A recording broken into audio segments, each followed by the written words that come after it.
Assalamualaikum teman-teman. Kami dari kelompok 1 yang beranggotakan Adilah Asidkiyah, Afifah Mujahidah, Aisyah Nur Istiqomah, Ajeng Erganingrum Brajana Paramita, Anissa Istifaro Kostia Devi, Aulia Putri Maharani, Awalisa Mei Dintasari, Azaima Kurota Ayun. Apa itu infrared? Sinar inframerah atau infrared ialah sinar elektromagnet yang panjang gelombangnya lebih daripada cahaya tampak, yaitu di antara 700 nanometer dan 1 mm.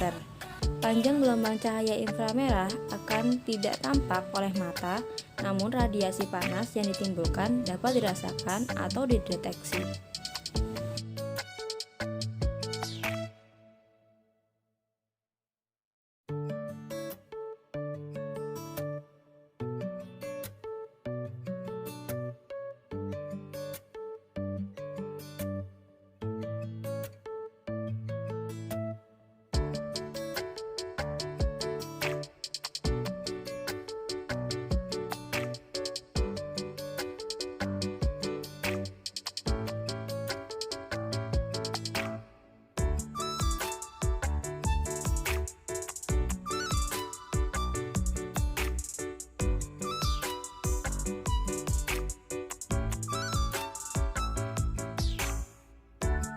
Infrared dapat dibedakan menjadi 3 macam, yakni near infrared, mid infrared, dan far infrared. Efek apa aja sih yang bisa ditimbulkan dari infrared?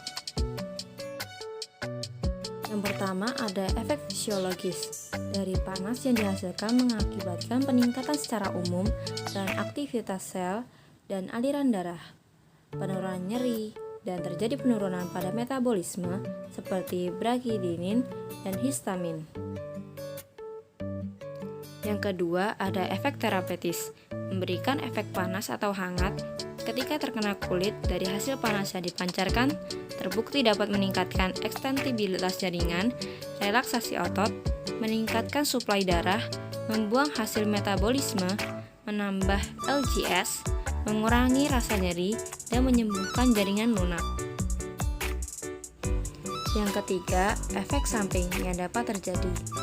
Luka bakar derajat ringan, bertambahnya peradangan, nyeri yang bertambah, alergi kulit terutama pada penderita yang punya riwayat alergi terhadap suhu panas, pendarahan yang bertambah pada luka terbuka, dan pingsan. Selanjutnya, indikasi dan kontraindikasi dari infrared.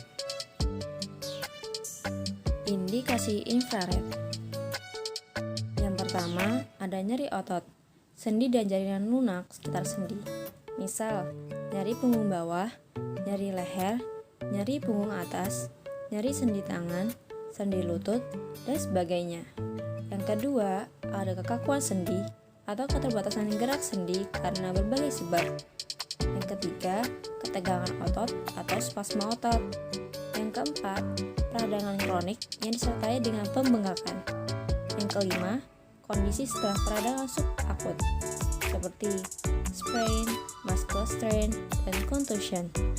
Yang keenam, ada artritis seperti rheumatoid arthritis, osteoartritis, mialgia, neuritis.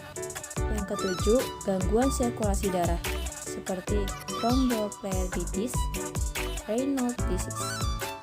Yang kedelapan, ada penyakit kulit seperti folikulitis dan wound. Yang terakhir, persiapan exercise dan massage. Selanjutnya ada kontraindikasi infrared. Kontraindikasi absolut yang mutlak tidak boleh meliputi kelainan perdarahan, kelainan pembuluh darah vena, atau peradangan pembuluh darah seperti thrombophlebitis, inflamasi permukaan pembuluh darah disertai pembentukan pembekuan darah. Selanjutnya, gangguan sensoris berupa rasa raba maupun terhadap suhu. Gangguan mental, tumor ganas atau kanker, penggunaan inframerah pada mata.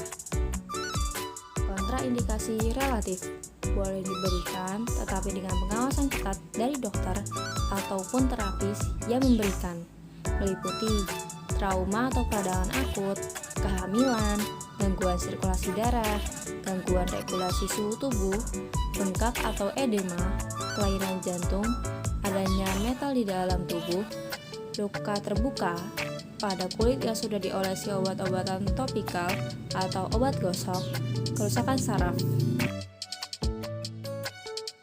Penjelasan singkat tentang kasus osteoartritis pada knee. Osteoartritis gunung adalah penyakit sendi yang ditandai dengan kerusakan progresif kartilago sendi dan menyebabkan perubahan struktur di sekitar sendi. Perubahan-perubahan yang terjadi antara lain akumulasi cairan, pertumbuhan tulang yang berlebih, kelemahan otot dan tendon sehingga membatasi gerak, menyebabkan nyeri dan bengkak. Gejala-gejala yang biasa terjadi antara lain nyeri, kekakuan sendi seperti bangun tidur di pagi hari atau setelah duduk dalam waktu lama, kelemahan otot-otot di sekitar sendi yang terkena, kadang-kadang menimbulkan perasaan ketidakstabilan sendi, pengurangan mobilitas dan fleksibilitas sendi, khususnya pada lutut nyeri, muncul oleh karena adanya gerakan lutut. Tandanya seperti sendi terkunci, nyeri saat mau bangkit dari kursi, nyeri saat bangkit dari duduk di lantai, atau saat dari berdiri ke duduk di lantai, kelemahan otot-otot tungkai. Apa saja sih yang perlu dipersiapkan sebelum melakukan tindakan? Dan berapa sih dosis yang diberikan? Persiapan alat. Pastikan lampu bolam, kabel, besarnya watt sudah terpasang dengan benar. Panaskan alat selama 5 menit terlebih dahulu. Persiapan pasien. Pasien tidur di bed dengan posisi supine lying dan ergonomis. Jangan sampai menimbulkan gangguan. Pastikan pasien terhindar dari benda logam maupun perhiasan. Sterilisasi area menggunakan alkohol dan dilap menggunakan kapas. Area yang tidak diberikan terapi ditutupi menggunakan kain, sedangkan area yang diberikan terapi IR harus terhindar dari apapun yang menutupi. Fisio menginformasikan kepada pasien bahwa panas yang dirasakan adalah rasa hangat. Bila merasakan panas, diberitahukan kepada fisio. Dosis. Waktu penyinaran dilakukan selama 15 menit dengan jarak 40-50 cm, tegak lurus dengan media yang harus disinari, dilakukan 3 kali dalam seminggu. Pelaksanaan terapi menggunakan modalitas infrared.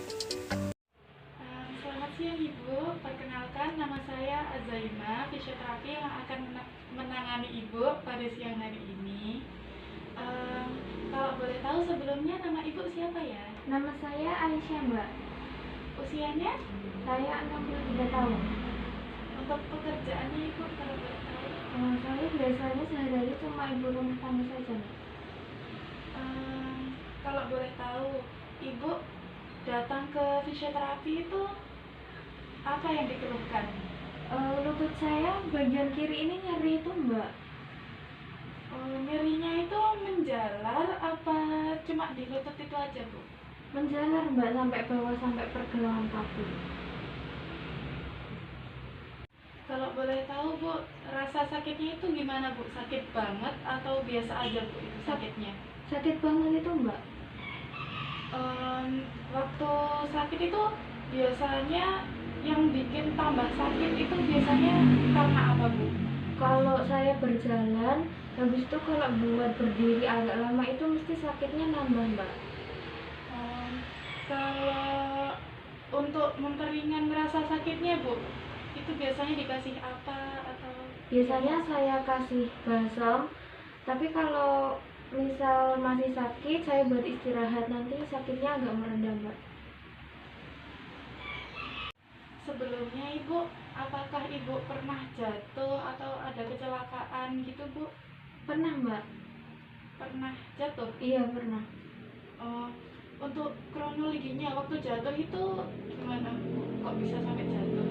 Jadi 6 bulan yang lalu itu saya sedang nyuci nyuci baju Mbak di kamar mandi karena lantainya licin. Habis itu saya terjatuh. Untuk posisinya Bu, waktu jatuh itu posisinya gimana? Jadi itu waktu jatuh kaki saya itu menempel pada lantai Bu. Eh, Waktu jatuh itu sudah pernah diperiksakan ke dokter apa belum Bu? Belum Mbak, langsung saya bawa ke sini. Selain nyeri itu tadi ada penyakit lain nggak Bu? Seperti hipertensi atau yang lain gitu Bu? Nggak ada Mbak. Untuk penyakit keluarga, mungkin ada yang punya riwayat penyakit gitu? Nggak ada Mbak. Baik Bu, saya sudah selesai untuk melakukan anamnesis. Selanjutnya kami akan melakukan. Baik Bu, saya sudah selesai melakukan anamnesisnya. Kemudian kita akan melakukan intervensi ya Bu. Iya Mbak. Baik Bu, Ibu bisa berbaring kepalanya di sini Bu. Oh iya Mbak.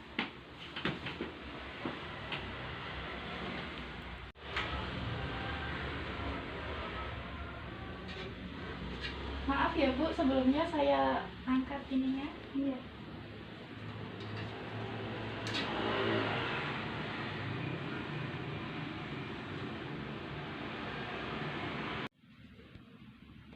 Bu, ini untuk rasanya ini hangat ya Bu ya. Nanti kalau kepanasan Ibu bisa bilang. Iya.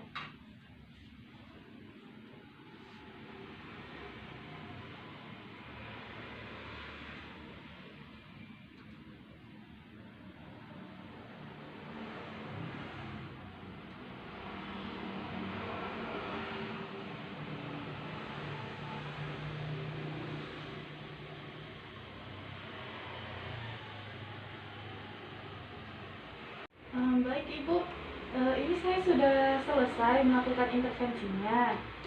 Kalau boleh tahu Ibu,